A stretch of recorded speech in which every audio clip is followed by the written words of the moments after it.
Get this, listeners. We're diving into a major snowstorm, and it's predicted to hit, well, the South. Yeah, you heard that right. And I'm not just talking about a little, like, dusting here. Yeah. We're talking about some serious accumulation, enough to really cause some disruptions, across a massive area. It's pretty captivating when you think about it. This storm, they're calling it Winter Storm Cora, is on track to affect a stretch of the country, get this, 1,400 miles long, from Texas all the way to North Carolina. Wow, 1,400 miles. Yeah. That's like almost the entire width of the U.S. So what are we looking at here? What kind of impact could this have on people in those areas? Well, imagine this, right? Icy roads. I mean, really icy, turning into like skating rinks. Treacherous conditions. Yeah. And then you've got widespread road closures, flight delays piling up. I mean, potentially schools and businesses shutting down, the whole 9 yards. And it's going to hit in 2 waves. First, Thursday into Friday. So that's Texas, Oklahoma, Arkansas. They're going to feel it first. Okay, so a double whammy of winter weather coming their way, impacting, well, millions of people. Mm-hmm. And, people who aren't exactly, used to dealing with heavy snow and all that ice. Exactly. And then by Friday night into Saturday, Cora, it's expected to reach the Carolinas and the Mid-Atlantic. Might even brush the Northeast a bit, but snow there, I mean, that's not as much of a surprise. Right. But snow in the South, that's pretty unusual, right? How much snow we're talking about here? Give us a sense of, how much snow we could actually see. Well, some areas, I mean, they could see some pretty significant accumulations. Forecasters are predicting up to, get this, 1/2 foot of snow in parts of Arkansas and the southern Appalachians. And even Atlanta, which, they haven't had a decent snowfall in like nearly 7 years. Even Atlanta has a moderate chance of getting a pretty good amount of snow this time around. Wow, Atlanta getting hit with that much snow, that would definitely be make headlines, I think. I bet people there are already like rushing to the stores, stocking up on bread and milk, all the essentials, But hold on, we're talking about significant snow in, well, places that just don't really see it that often. Mm-hmm. Are those cities, those southern cities, are they even equipped to handle that kind of weather? That's a really great question, and it raises a crucial point. Many southern cities, they simply lack the infrastructure and resources that are, readily available in places that get heavy snowfall regularly. Things like snowplows, salt trucks, Right. even just the experience in managing icy roads and potential power outages. You're right. It's easy to forget about all those logistical challenges when you're just picturing, a beautiful snowy, landscape. Sure. But the reality is a snowstorm in the South, I mean, that could lead to some major disruptions and some real safety concerns. Exactly. Think about, just take snow removal as an example. Northern cities, they have these dedicated teams, right? And specialized equipment to clear the roads quickly. But in southern cities, where snowfall is infrequent, those resources are, well, they're more limited, let's just say. So that could lead to longer delays and potentially dangerous driving conditions. And don't forget the impact on just, everyday life, right? Yeah. Schools might have to close for a long time. Businesses, they could face closures, reduced hours. People might be stuck at home without power. It's like this ripple effect that can disrupt a whole region. Absolutely. And it's not even just about like the immediate impact of the storm, right? We also have to think about what happens after, like the lingering effects of all that cold weather that sticks around. We're talking about temperatures, potentially plummeting into the single digits in some areas. And there's even, a chance of another Arctic blast hitting around January 20th. So we're basically looking at a possible scenario where, okay, the South gets hit with this major snowstorm, and then it's followed by like a long stretch of freezing temperatures. That sounds like a recipe for some pretty serious problems. It definitely is a cause for concern, especially when you consider the potential strain on, on infrastructure. Like water pipes could freeze and burst, leading to like widespread water damage. And we can't forget about the impact on vulnerable populations, like the elderly or people without proper heating. Okay, you're painting a pretty sobering picture here. Yeah. It sounds like this storm could have, these really far-reaching consequences, especially in regions that just aren't prepared for such extreme winter conditions. It definitely is a reminder that, these weather events, they don't just impact one specific spot. They can like ripple outwards, affecting everything from like transportation and infrastructure to public health and the economy. And speaking of unexpected places for snow, our sources also delve into something you might find surprising: snow in Florida. Wait a minute, Florida, the Sunshine State. I thought snow in Florida was about as likely as finding, I don't know, a penguin in the Sahara Desert. It might sound unbelievable, but it's true. While, Disney World probably won't be turning into a winter wonderland, the idea of snow in Florida, it's not as crazy as it seems. Northern Florida, it actually sees snow flurries every year or two. Hold on, you're telling me it actually snows in Florida, not just a dusting, but enough to like call it snowfall. Yep, although it rarely, sticks around for long. Yeah. There have been some pretty notable events, though. For instance, back in January 2022, there were reports of snow flurries in Jay, Florida. And then back in 2014, there was this major winter storm that caused, a lot of disruption in the Panhandle. Okay, I'll admit I'm having a little trouble wrapping my head around the idea of, snow in Florida. I've always thought of Florida as like the land of, sunshine, beaches, palm trees. How on earth does it snow there? Well, it all comes down to the science of snow formation. You see, snow, it can form even in temperatures that are slightly above freezing, as long as the atmospheric conditions are right. It's not just about air temperature; it's also about humidity and something called the wet bulb effect. Okay, the wet bulb effect. That sounds intriguing. Break that down for me. What's the science behind that? So imagine you have a thermometer, right? And it's got this wet cloth wrapped around the bulb. So as the water evaporates from the cloth, it cools the thermometer, giving you what's called the wet bulb temperature. Now, even if the air temperature is above freezing, if the wet bulb temperature is low enough, meaning the air is dry enough, snow can still form. So it's not just about how cold it is, it's also about how much moisture is in the air. Fascinating. Yeah. So while Florida might not be like, a full-blown winter wonderland, it's not entirely immune to a little snow every now and then. Exactly. It's a good reminder that weather, it can be pretty unpredictable, even in places we associate with, just sunshine and warmth. But let's shift our focus back to winter storm, Cora, for a moment, because it's not just the snow and the ice that we need to be aware of. The aftermath, that could be just as challenging. Okay, I'm all ears. What kind of aftermath are we talking about? Well, for starters, the storm, it's going to be followed by this lingering cold air with temperatures potentially dropping way down into the single digits in some spots. And remember, that possibility of another Arctic blast hitting around January 20th, well, that could make the period of really, really cold temperatures last even longer, which would put, even more stress on infrastructure and resources. Right. So we're talking about a potential 1-2 punch, right? First, you get a snowstorm, Yeah. and then bam, it's followed by this prolonged deep freeze. And let's be honest, there's one big concern that always comes up when we talk about extreme cold in Texas, the power grid. Oh, you're absolutely right. After that devastating winter storm back in 2021, which, it caused those widespread power outages and tragically, loss of life. Well, there are definitely some anxieties, and understandably so, about whether the grid can handle another extreme cold event. I can only imagine the worry people in Texas must be feeling right now, Yeah. knowing that this storm could, put the power grid to the test again. It's a valid concern, especially considering that ERCOT, that's the Electric Reliability Council of Texas, the organization that manages the state's power grid. Well, they've stated that while they expect grid conditions to be normal during the storm, the frigid temperatures, they're definitely going to increase power demand. It's a situation that definitely needs to be monitored very closely. Absolutely. It really highlights how important, communication and transparency from ERCOT is. Yeah.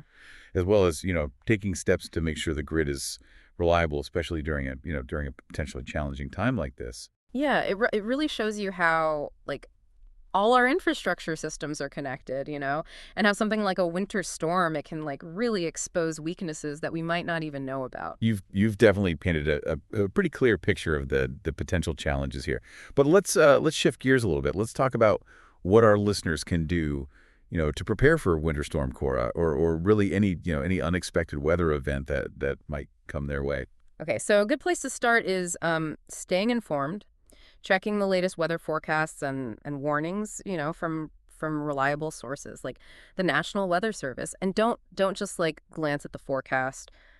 Really pay attention to the details, like when is the storm hitting, how much snow or ice are they predicting, and are there any specific warnings or advisories for your area? That's great advice. Knowledge is power, right? Yeah. Especially when it comes to weather events. But beyond staying informed, what are some practical things people can do to prepare for a potential snowstorm, especially if they live in a region that doesn't usually see a lot of snow? One really crucial step is getting a winter emergency kit together. Think about like the essentials. What would you need if you were, stuck at home without power for a few days? So, warm clothing, blankets, extra food and water, a flashlight with extra batteries, a first aid kit, and of course, any medications you need. It's amazing how easy it is to like forget about those basic things when you're not used to dealing with snow and ice. And what about preparing your home? Are there any specific things people should do to make sure their house can withstand a winter storm? Oh, absolutely. If you have pipes that run along like exterior walls or in unheated spaces, you might want to think about insulating them, to prevent them from freezing and make sure you know where your water shutoff valve is just in case a pipe does burst. And if you have a fireplace, make sure it's clean and working properly. Having a backup source of heat can be really important if the power goes out. Those are really great tips. It's all about, thinking ahead and trying to anticipate, what those potential challenges might be. Yeah. Now, what about transportation? What advice would you give to someone who absolutely has to travel during a winter storm? Well, if at all possible, avoid traveling during the worst part of the storm. If you absolutely have to travel, let someone know your route and when you expect to arrive, and check road conditions before you head out. And it probably goes without saying, but slow down and drive carefully. Ice can be, really deceptive, and even experienced drivers can lose control in those conditions. So give yourself extra time, keep a safe distance from other cars, and avoid braking or accelerating suddenly. That's sound advice for any driver, really, but especially for those who aren't, used to driving on icy roads. And while we're talking about safety, what about staying warm? What are some tips for staying safe and preventing hypothermia during those really cold temperatures? Dressing in layers is crucial. Multiple layers of clothing, they trap heat much better than just one heavy garment. And make sure you protect your extremities. Wear a hat, gloves, and warm socks. And if you're spending time outdoors, try to stay dry. Wet clothing can really increase your risk of hypothermia. Those are really practical tips. I mean, Sure. it's easy to feel overwhelmed when you're faced with a big storm, especially if it's not something you're used to. But having a plan and taking some basic steps to prepare can make a huge difference. It's Mhm. all about being proactive, right? Mm. And empowering yourself with knowledge and being prepared. Yeah, I couldn't agree more. And it's not just about like individual preparedness either. Communities can also play a really big role in lessening the impacts of these winter storms. So thinking about community resilience, what comes to mind? Well, think about, communication. Hmm. Local authorities, they need to have clear ways of communicating, right? Hmm. To keep residents informed about the storm's progress and any potential dangers and what resources are available. And of course, emergency response plans, they need to be in place and everyone needs to know, what their role is and how to respond effectively if there's a crisis. Exactly. And it's not just about, responding to the storm as it's happening. It's also about planning for what comes after. Things like coordinating snow removal, making sure that people who are, vulnerable have access to shelter and warmth, and addressing potential power outages. I mean, all of that requires a coordinated community response. Yeah, that's a great point. It's about, coming together as a community, right? And supporting each other during those tough times. And I think it also shows how important it is to invest in infrastructure that's resilient. After all, if our power grids and our transportation systems and our communication networks, if they can't withstand extreme weather events, then everyone's at risk. Precisely. We need to move beyond just reacting to these events. We need to start thinking ahead proactively about how to build, stronger communities that can withstand the challenges of a changing climate. And speaking of learning from past events, the whole Texas power grid situation, it really emphasizes that need to not just, react, but to adapt and improve. Absolutely. The 2021 winter storm in Texas, I mean, that was a A real wake-up call. It showed just how vulnerable the state's power grid is and the terrible consequences of those vulnerabilities. So what steps have been taken since then to make the grid more resilient? Well, ERCOT, they've made a number of changes. Things like weatherization requirements for power plants, increasing reserve capacity, and improving communication and coordination protocols. But there are still concerns about whether these changes are enough, to prevent another disaster like the one in 2021, especially with, extreme weather events becoming more frequent and more intense. It's a good reminder that building resilience, it's not a one-time thing. It's an ongoing process. It requires constant evaluation, adaptation and investment. We can't afford to be complacent, Yeah. especially as the climate continues to change and we're faced with, more and more of these extreme weather events. And it's not just about, the physical infrastructure either. We also need to think about social resilience. How can we build, stronger communities that can support each other, Yeah. when times get tough? That means building connections, trust, and mutual aid. It means checking on your neighbors, especially, the elderly or people who are vulnerable. It means sharing resources and information, and it means working together to create a more equitable and resilient society for everyone. I love that perspective. It's not just about surviving the storm, right? It's about thriving in the face of adversity and building stronger, more connected communities. This deep dive has been incredibly insightful. It shed light on the potential impacts of Winter Storm Cora, the importance of being prepared, and the broader context of climate change and community resilience. And I think it's also highlighted, the unexpected, like a major snowstorm hitting the South. The fact that it actually snows in Florida, and those lingering worries about the Texas power grid. It's a reminder that we need to challenge our assumptions, stay informed, and be ready for anything. And speaking of the unexpected, before we wrap up, I want to go back to something we talked about earlier, the history of snow in Florida. You mentioned some specific events, but what can we learn from those events about how weather patterns are changing? Is snow in Florida becoming more common, or are these just isolated incidents? That's a great question. While it's hard to say for sure based on just a few events, the fact that Florida has seen several pretty notable snowfalls in recent decades does raise some interesting questions. Some scientists think that climate change could be a factor, contributing to more of these extreme weather events, including unusual snowfalls in places that don't usually get snow.